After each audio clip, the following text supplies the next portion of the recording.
Hi hello welcome to my channel. ఎవరైనా భూమిని అమ్మాలి అన్నా కొనాలి అన్నా హక్కుదారుడు అక్కడ ఉండాల్సిందే.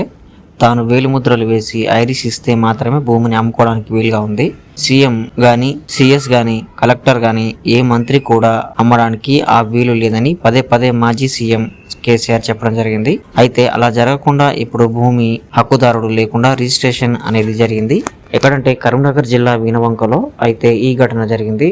వివరాల్లోకి వెళ్ళినట్లయితే అమెరికాలో ఉండేటటువంటి రామిడి శివప్రియ వీణవంకలో సర్వే నెంబర్ 1230/2/2 1224/C భూమిని సుకాసి సురేష్ అనే వ్యక్తికి అమ్మకానికి పెట్టారు. అయితే నిబంధనల ప్రకారం శివప్రియ స్థానికంగా ఉండే తన నమ్మకస్తులకు ఈపీఏ చేయించి ఆ వ్యక్తి ద్వారా సుకాసి సురేష్ కు తన భూమి రిజిస్ట్రేషన్ చేయించాల్సి ఉంది.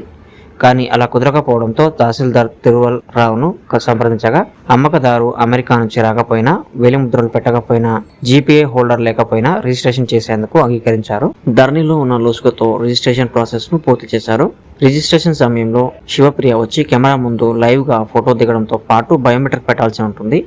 కానీ ఈ వ్యవహారంలో మాత్రం ఐరిస్ క్యాప్చర్ చేయకుండా కేవలం ప్రింట్ చేసిన ఫోటోను కెమెరాలో పెట్టి ఫోటో తీయడం, వేలిముద్రలు సరిగ్గా పడని వాళ్ళ కోసం పెట్టిన ఓటీపీ సౌకర్యాన్ని ఈ రిజిస్ట్రేషన్ కోసం ఉపయోగించారు. ఫింగర్ ప్రింట్ సరిగా రావడం లేదంటూ రిజిస్టర్ ఫోన్ నంబర్ కు ఓటీపీ వచ్చేలా చేసి రిజిస్ట్రేషన్ ప్రాసెస్ ను పూర్తి చేశారు. నిబంధనలకు విరుద్ధంగా రిజిస్ట్రేషన్ చేసిన విషయాన్ని కలెక్టర్ పమేలా సత్పతి దృష్టికి వెళ్లడంతో తహసీల్దార్ తిరుమల రావును సస్పెండ్ చేస్తూ కలెక్టర్ ఉత్తర్వులు అయితే జారీ చేసింది.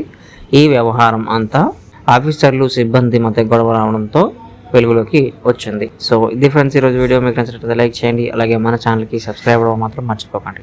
Thank you friends.